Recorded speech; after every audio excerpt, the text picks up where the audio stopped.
both of which he obtained while working full-time. He worked as an engineer and chief engineer for the last 37 years, as well as a home builder. Stephen worked in operations and maintenance management for over 25 years, overseeing large staffs and multi-million-dollar budgets. He's on the board of the directors of Flyaway Productions, an award-winning group of activist women performing off-the-ground acrobatic spectacles. Thank you very much. I'd like to thank the Potrero Hill Democratic Club for expanding this forum to 2 nights to allow more of us this opportunity to speak to you. I guess what I would probably is echo pretty much what you've heard from everybody else so far tonight. The main issues revolving around District 10 and San Francisco at large is jobs. I attended another forum earlier today, and it was held in the Chinese affirmative action, and that was the main item there too, is looking to pressure city government to step forward and work with all of the parties involved to change the policies on how development is done and guaranteeing the jobs. It's a step in the right direction because it's the other part that we need in San Francisco in the government, and that is good, solid business management with oversight and accounting procedures put in place permanently so that budgets are done on time in a business-like manner and not done based on politics and behind closed doors. The other item that comes from that, a balanced budget, is more available dollars for the next item, which is education. And also for the third and last item, which would be safety and security in the neighborhoods. If we continue to mismanage the dollars we do have and mismanage the budget, the dollars you want and need for public safety are not going to be there. I have the business management skills. I have been balancing budgets and dealing with multiple parties in different aspects of the business world for the last 25 years. I do understand what it means to build a team, build a consensus, and get the job done. And I'm hoping to garner your votes come November 2nd. Thank you. Thank you, Stephen. We're now going to move on to questions, and the format here is that we're going to ask each candidate the same question, and the candidates will have anywhere between 30 seconds and 90 seconds to answer these questions. I think one of the questions we're allowing 2 minutes each candidate. I do want to encourage you to fill in cards to ask any questions and hand them in at the desk there. We are going to take some written questions, and several questions have been pre-arranged by the Potrero Hill Democratic Club. We did a random numbering on the questions in this order. The next going to answer first, and then Eric, and then Nisi, then Christine, Malia, Steve, Moss, and Stephen Weber. And our first question tonight is, the Board of Supervisors just approved the Lennar development at Hunters Point by a vote of 10 to 1. How would you have voted and why? How much time? And for this question, you have 2 minutes. Oh, yeah. And Lynette, you get to answer this one first. Yeah, right.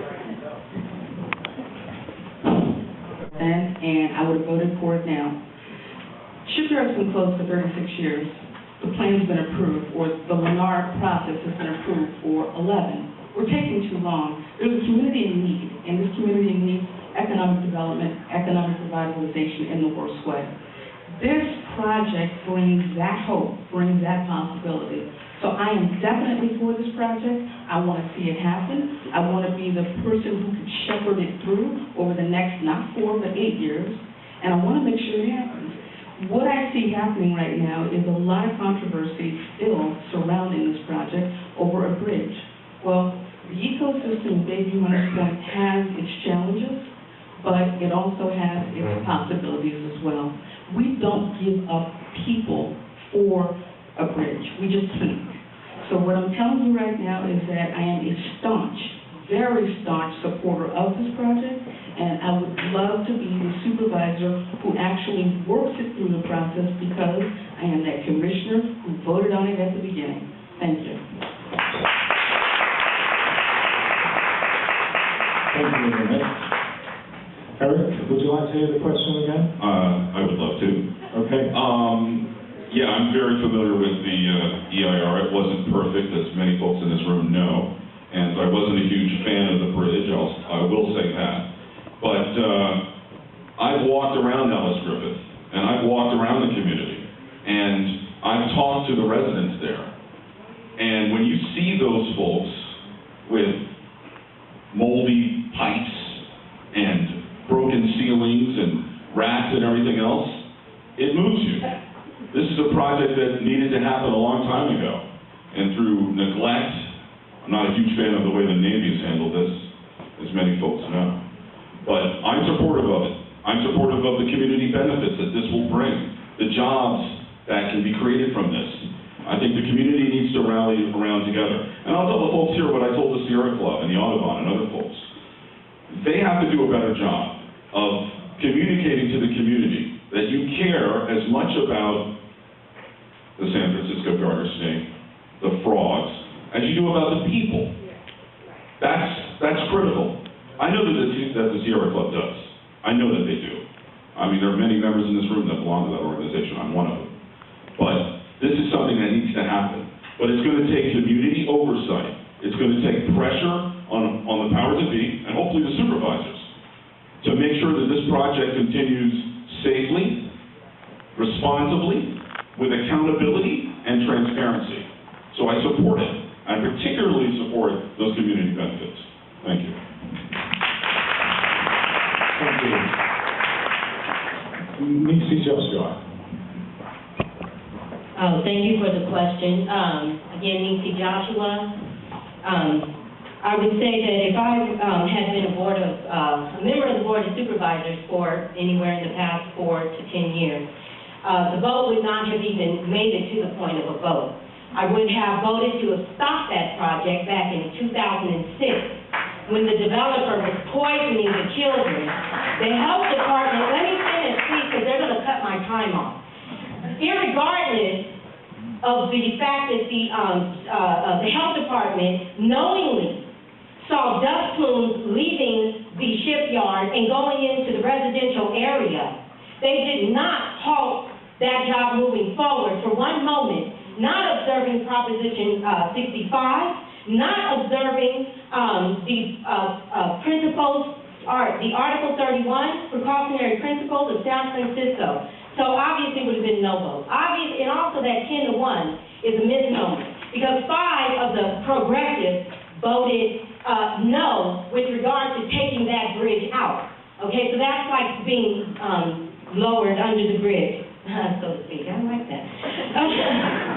When we were out there talking to people, one woman said she had glowing dust on her home. I'm sorry, but you can give people a bunch of jobs, but if they're going to be dead in 15 to 20 years before those jobs even come to fruition, I don't think that's right. When they're closing down West Point, Middle Point, you have young men out there, young people having civil disobedience correctly, holding up signs, where are the jobs? You have the mayor, you have the supervisor, you have all these people, you have young people within feet of them ignored. That is not the type of supervisor I plan to be. That is not the type of supervisor I will be. That vote is now being called a Pyrrhic victory. Thank you, Nisi Joshua. Thank you.